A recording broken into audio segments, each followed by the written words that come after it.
strong, pero it's strong enough to make a statement po. It's strong enough to be remembered. Si Clara, inspired by Maria Clara of Noli Me Tangere.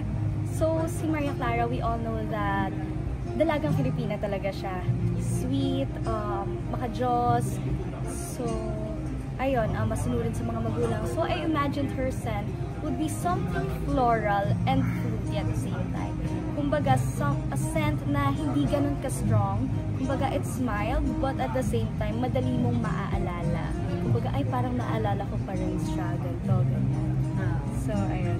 Kanina mo, meron ka na bang mga close friends, artists, celebrities na papatry yung mga perfume? Opo, syempre pangunahin ko po is yung mga kasama ko po talaga sa Maka since magta-taping na po kami agad sa Tuesday again. So ayun po, and talaga pong naka-first din po sila sa pabango ko po. Kasi ginagamit ko po talaga siya sa taping, ginagamit ko na po yung perfumes ko po. Kasi tinetest ko po kung gaano po siya katagal-tatagal sa initan, sa aircon, every ano po talaga.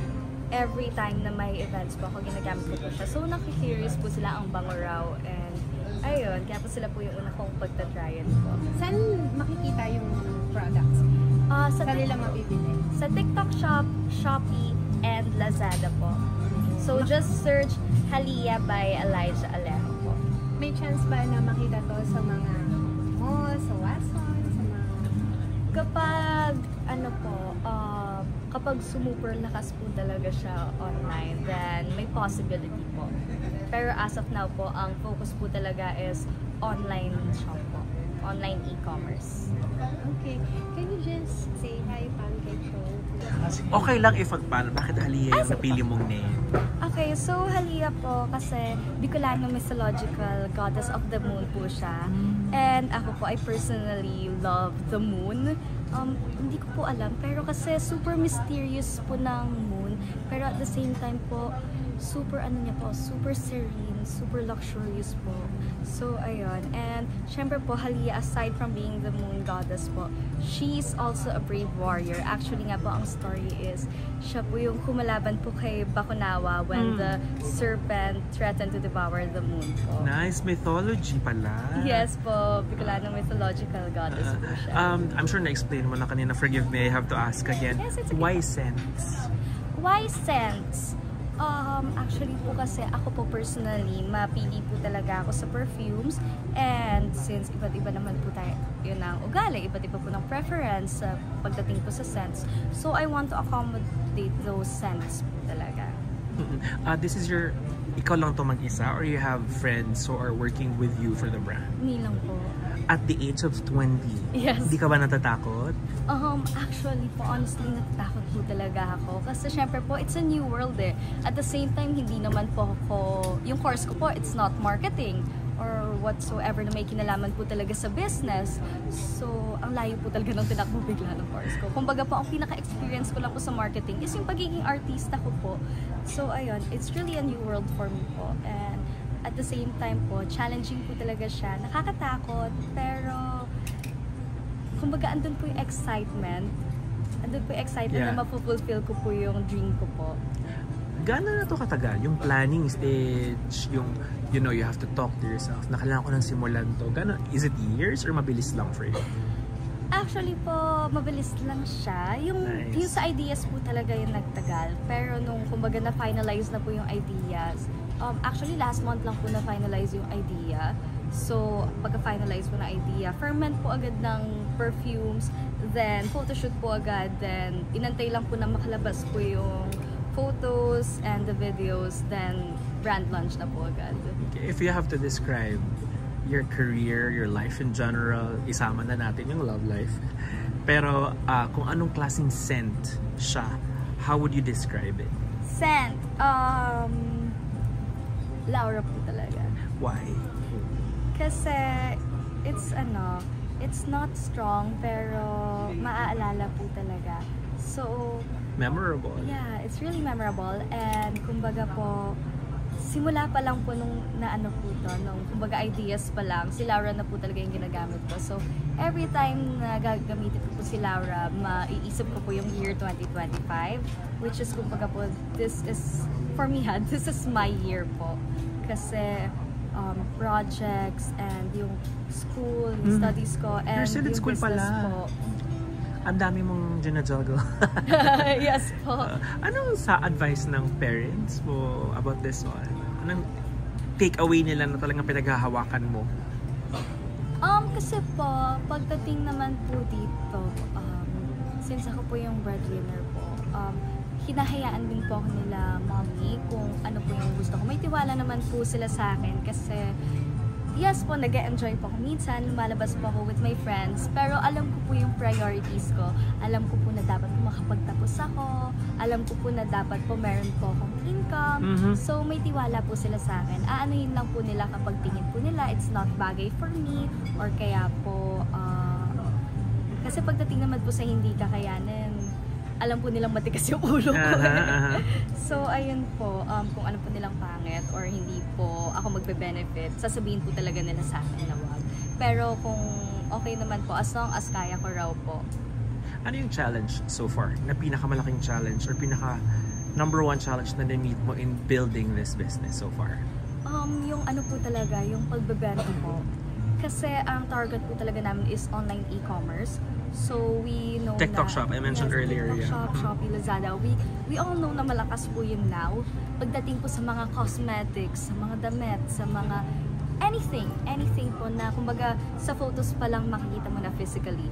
Whereas the perfumes po, usually po, di ba, kayo po, kahit naman po ako, mas gusto ko pong amuyin muna bago po bumili. Kasi what if di ko po pala gusto yung scent? Eh di sayang yung pera. Or paglipat sa balat ko, iba pala siya. Yes po, kaya po yun po yung ano ko now, yun po yung kumbaga pinakamalaking challenge po para sa amin ng team ko. Pero I mentioned mo earlier, magkaka-physical store ka rin sooner, right? Yes po, if lumakas po online. Do you think super advantage dito for businesses like Scent, you being a celebrity yourself, na hindi ka, medyo may shortcut na in promotion, in marketing? Honestly po kasi hindi ko po tinitignan na ganon. Kasi kahit papano po, gusto ko po kasi na iba po yung Elijah Alejo na artista sa Elijah Alejo na CEO. So, ayun po. So yung title talaga, CEO talaga yung name mo sa company mo? Yes po. Okay. That's cute, that's cute. 20 years old, CEO already. Anong masasabi mo doon sa mga kaidaran mo? Like, na hindi matakot mag-start ng sarili nilang business, even if they're still young? Kasi po, investment din naman to eh. Malaki po yung ilalabas na pera now, yes. Pero, kumbaga po, kapag umalagwa naman po, what do you call this? Ikaw din naman po mag-gain at the end of the day eh. You'll reap what you sow. And ayun po, huwag po kayong matakot na mag-business. Pero at the same time po, alamin nyo rin po kung hanggang saan lang po yung kaya nyo pong i-invest. Kung kunwari, kumikita po kayo ng, kasi di ba may mga kabataan po na may part-time jobs. Yes. Kunwari, kumikita kayo sa part-time job nyo ng 5,000, yung 5,000 na yun, kumbaga enough lang yun for expenses. So, I suggest na wag po muna. Pero kung meron po kayong sobra, na kaya nyo po i-risk yun, na kahit kumbaga mawala sa inyo, masasabi nyo na okay lang, ganong halaga lang naman, then I suggest po na wag po kayo matakot po na mag-business. Sorry, all of the products are locally made, the ingredients are also locally sourced. Tama ba? Yes po. Ano yung unique selling proposition na wala sa ibang scent? Sorry mo. Parang naano po ako doon. I mean, sige, ano yung parang kinapa-market mo talaga na meron sa product mo na wala sa iba? Ayun. Sorry po, lumutang po yung okay lang, sorry din sa term. Go. Opo. Yung uniqueness po about my product is yung talaga pong Filipino roots niya. Yung Filipino culture. Yung pag-embody niya po sa Filipino culture. Kasi po, ang napansin ko po talaga now is marami pong perfumes, pero more on mga English, ganyan. French.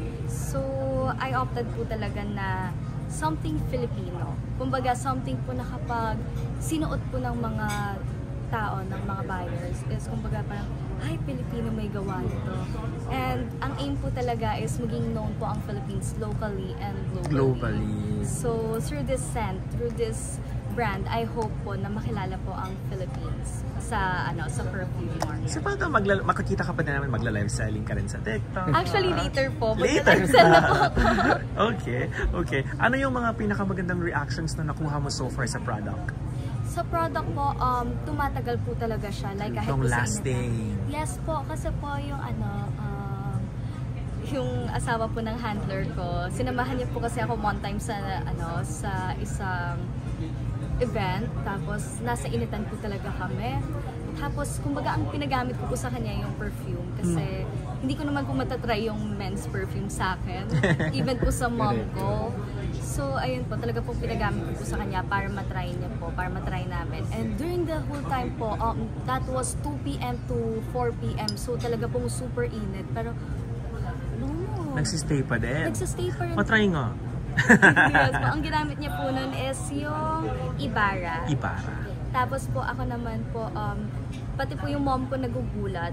Kasi may mga times po, di ba, kapag super pagod po, hindi na po talaga ako nakakaligo. So, hilamos na lang po. Yes. So, yung pabango ko po, nandito pa rin.